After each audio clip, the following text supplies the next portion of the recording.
Hi, this is Zibby Owens, and you're listening to Totally Booked with Zibby, formerly Moms Don't Have Time to Read Books. In my daily show, I interview today's latest best-selling, buzziest, or underrated authors and story creators whose work I think is worth your time. As a bookstore owner, publisher, author, and obviously podcaster, I get a comprehensive look at everything that's coming out and spend my time curating the best books so you don't have to. Stay in the know, get insider insights, and connect with guests like I do every single day. For more information, go to zibbymedia.com and follow me on Instagram at Zibby Owens. Mary Catherine Starr is the author of Mama Needs a Minute, a candid, funny, all-too-relatable comic memoir about surviving motherhood. She is an artist and graphic designer. Her popular Instagram account at momlife_comics explores motherhood, marriage, and the double standards of parenting through funny, relatable, and sometimes maddening comics. She lives on Cape Cod, Massachusetts with her husband, their 2 children, and her son's large collection of plastic dinosaurs. Welcome, Mary Catherine. Thank you so much for coming on Mama Needs a Minute, a candid, funny, all-too-relatable comic memoir about surviving motherhood. Thank you. Thank you for having me. I'm excited to be here. This is the perfect time to talk about this book and the unrealistic expectations of modern motherhood, which you literally paint a picture of, although you illustrate a picture of, I should say, in the book. Talk a little about what this book is about, how it came to be, and we'll go from there. Yeah. Well, the book obviously came to be because I became a mom and very quickly learned how expectations for mothers are insane. And it's one of those things I think you really can't even begin to scratch the surface of until you're in the experience, until it's happening to you. And so I pretty soon after becoming a mom, was in crisis mode. I know everyone kind of gets theirs at different times, but my first child didn't sleep for 14 months. And, I just went right into that. What everybody goes through their really hard few months at the beginning, but mine was 14 months of sleep deprivation and anxiety. And I'm an anxious person. It hit me really hard, especially not sleeping. And I think that just that first year of motherhood was so traumatic for me that even though my daughter's now 8, I'm still recovering from it. And I really think this book was kind of born out of that first year, that the trauma of becoming a mom and learning, although totally beautiful and wonderful, as we all know, the trauma of kind of learning what that means in our current culture with our current societal expectations and the setup of our homes and the expectations of moms. And, a big focus for me in my work over the past couple of years has been kind of talking about household inequality, the mental load, invisible labor, all of that wonderful stuff. So all of that kind of led me to writing this book, the early experience. And then honestly, every single year after that of just, as my kids get older, learning more and more about how hard motherhood is. I mean, we need to say something that will not make parents feel so depressed hearing this. It gets easier. It really does. Right. And I think, it's so important to me always to say, the undercurrent of all of this is I love being a mother more than anything in the world. And I know we all always say that, but I think it's because I'm writing and I'm speaking to mothers, and I'm always talking with that assumption that we all know that, because obviously I wouldn't trade it for the world. I mean, maybe that's not obvious, but I really wouldn't. I love being a mom so much. And I think that's what makes this so hard. If it wasn't enjoyable, we wouldn't all feel so confused, but all we've heard about is the good stuff. And then when you become a mom, the really hard stuff can really hit you like a ton of bricks. And I think a lot of us, especially now, because I think that it just keeps, expectations for moms just keep getting higher and higher and more amped up the more that we're expected to be able to do and the way we're expected to be able to do it all. And I just think that we're not talking about that enough, or maybe we don't want to talk about it to new moms because it is depressing. But I think it's a very important truth of the state of motherhood right now that I'm glad people are finally talking about, and I'm happy to be a part of that conversation because I think we need to have it. Well, I think new motherhood in particular is challenging. My twins are 18 very soon, and by the time this comes out, they will be 18. Yeah. And I still remember trying to figure out the nursing schedule and thinking, Well, this does not fit in with modern life at all. I understand how back in the day you could sit in your cave and nurse whenever, but like nobody else is slowing down to make room for me and my baby's nonsensical schedules. And Yeah. that's really hard to square with a life that is so regimented as all our lives have to be. Yeah, I totally agree. And I think in addition to just the basics, like the physical demands of motherhood, and the scheduling demands of motherhood, I think the other really big part for me that I really explore in this book is just that the way in which it affected my relationship and my marriage. Yes. And, my book really traces my relationship with my husband. We met in college, we were college sweethearts, and it traces kind of our relationship from meeting in college all the way up until having 2 kids. And it talks about, how did we go from being a very egalitarian couple who, washed the dishes together every night and did our laundry side by side and cleaned our house together. How did we go from that to this place where I felt like, despite really loving my partner, despite feeling like we were on the same page about so much, feeling like I was doing it all, and feeling really resentful and angry and overwhelmed and feeling frustrated that becoming a parent didn't change his life the way it changed mine. And so that's a lot of what I explore in this book too. And, what I'm still really focused on, because I think that to me, I think is kind of the lingering effects of parenthood, and especially those hard early years, is that we're still trying to kind of find our way back to where we were before we had kids. And that's a really hard journey. And so, I think it's all really important to me. I think the way that it affects relationships, the way that it affects moms and dads differently, the way that it affects every facet of your life as a woman, I think all of that to me it's just this conversation that I'm so interested in having with as many people as I can, because I feel like so many of us are still processing it and learning about it. And it's something that I think our generation of women is really exploring in a way that's never been explored before. So I'm happy for that, but I think we have a long way to go. No, I'm happy that you shared it, and you did so in such a playful way with the illustrations. And of course, the accompanying text and all of that tells the full story. But you did it with a sense of humor, as opposed to some books which come across as just very angry, which I understand people have a right to be angry. But your book gets the same point across in a playful, but hey, let's think about this way. Like, look at my stack of laundry and his, and look at what's on my plate and what's not on my husband's plate. And we need to see the imperfections and the communication problems so that we can realize, like, oh, other couples are talking about this and struggling with this too, and it doesn't necessarily mean that it's my relationship, it's my situation. Yeah, and I think that's for me has been the most eye-opening part of, I started making these comics back in 2020 when I was, feeling really overwhelmed, even right before the pandemic. But then the pandemic hit and they became kind of a therapeutic outlet. But when I started making them, I didn't know how kind of classic my story was, how universal it was. I really felt like there was something wrong with me, or there was something wrong with my marriage, or there was something wrong with my personality. Maybe I'm just not able to do this mothering thing in the way that everybody else is, because it's so hard for me. And I think that's what I learned really quickly through the comics, is that, of course, this is very universal.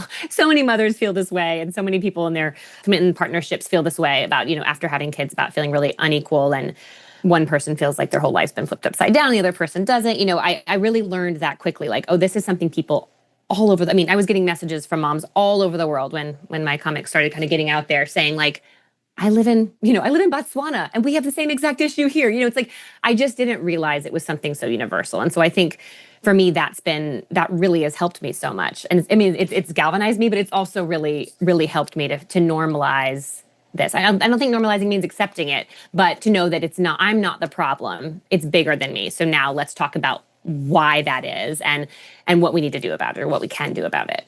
And what can we do about it? If you were to devise the perfect world, what would it look like? Well, I should be clear. My book does not give it answers. It's not a step-by-step guide. I'm putting you on the spot now. Yes, I realize it does not have the secret of life in your book. But yes, I just always want people to know I'm not an expert. I'm just someone who struggled with this. But I think, for me, so much of it starts at the beginning. And I think right now, at least in the US, our culture is not, our societal structure is not set up to support parents at all, and particularly mothers. But, I think starting from the very beginning, I think that we should have equal amounts of parental leave. I think that's a really basic thing that could help so much. And not just given that amount of leave in our employee handbooks, but actually encouraged to take it so that we can really be equal partners. I think on paper, a lot of places do say, oh yeah, moms and dads both get the same amount of time. And then when it comes down to it, dads are looked down on if they take more than a week or something. So I think that, is a really easy place to start. It's like, let's get both parents more involved from the beginning. But then I think, what I think are pretty basics, like maybe making sure we have universal pre-K or more affordable childcare, these things that allow moms to work without feeling, completely like they're taking a huge financial hit, or allow, both parents to work if they choose to or are able to or want to, all of those things.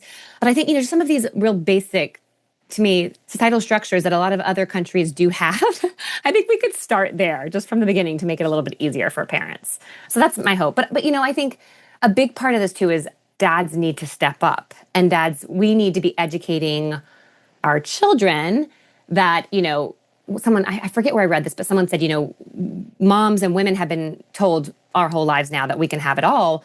But what we haven't taught is we haven't taught the boys what that means for them. In order for women to do both things or have it all, what does that mean guys need to do? And it can't stay status quo, right? They really have to step up in the home.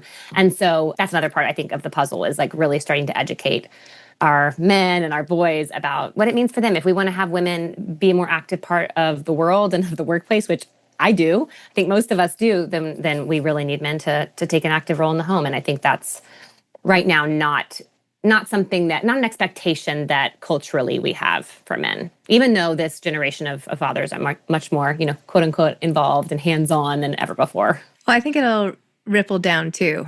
Even the smaller steps that men are taking when the boys see and they can model and they have someone's behavior that they can pattern theirs after. I think that will be helpful. Yeah, I think so too. I'm hopeful. I'm very hopeful. I think, I don't think we were having any of these kind of conversations and on a more of a mainstream level like we are now. I think books about, the equal household, evening out the household load and the mental load, those are becoming bestsellers. People are talking about this. There's so many books about, female rage and anxiety and all of this stuff that I think plays into this conversation. So I'm hoping that the more that we talk about it and the more that people write about it and people like you have us on podcasts and we discuss it, that, it will become more of a cultural conversation that sticks around.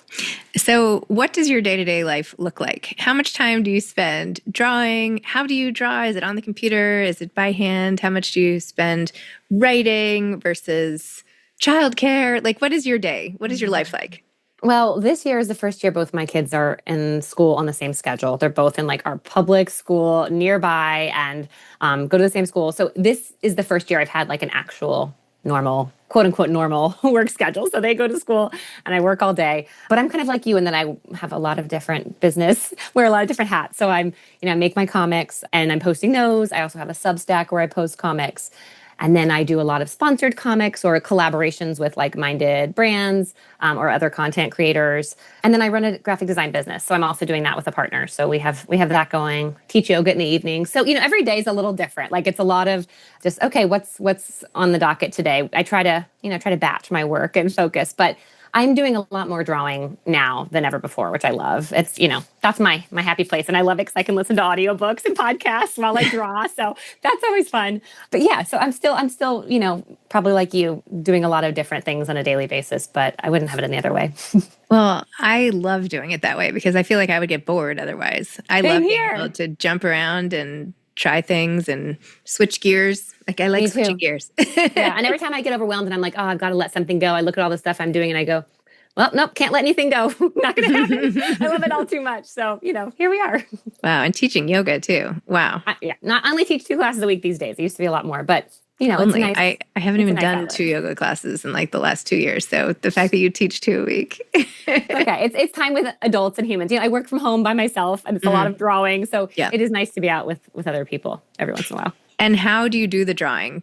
Yeah. I use just a little tablet. I plug it into my Mac and it's just like a little digital drawing tablet. And really, I got it in 2020 and I got it because I had like an Apple gift card and I was like, what should I use this for? This looks cool. And I'm so glad I did because it really changed my life. That's why I started making these comics because I was like trying out this new drawing tablet. Before that, I've been more of a fine artist and I was like, I'm going to start, seeing if I can draw on this, teach myself how to draw on this. And then it kind of opened this whole new world to me. So very thankful. And I never thought I'd be like a digital artist. I always thought like, oh, no, I need the real stuff. But it's amazing. I love it. It allows me to create so much more quickly. And yeah, it's really fun.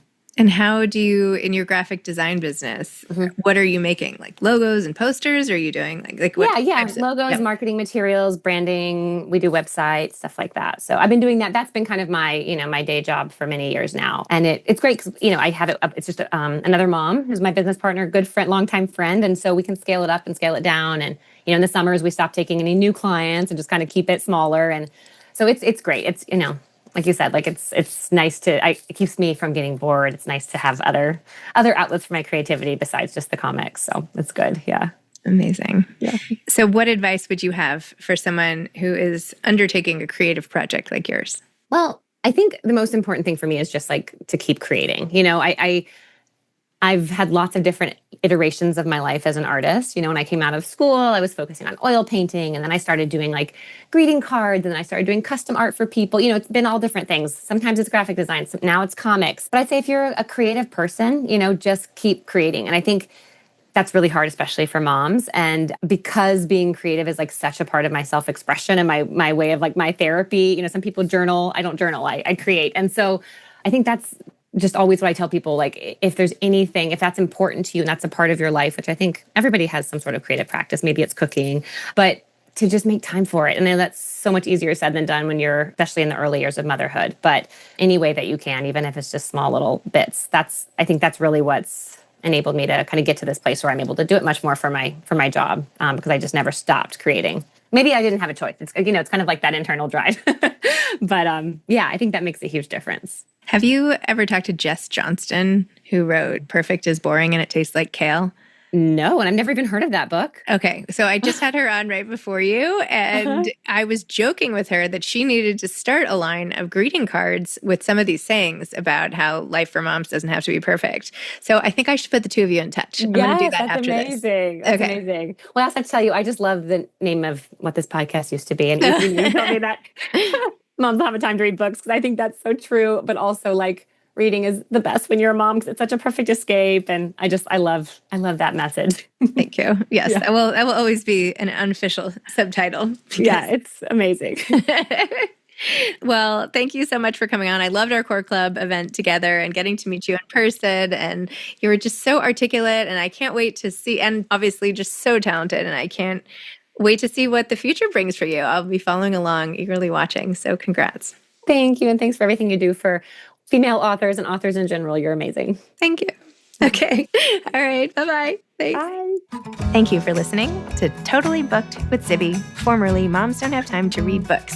If you loved the show, tell a friend, leave a review, follow me on Instagram @ZibbyOwens, and spread the word. Thanks so much. Oh, and buy the books.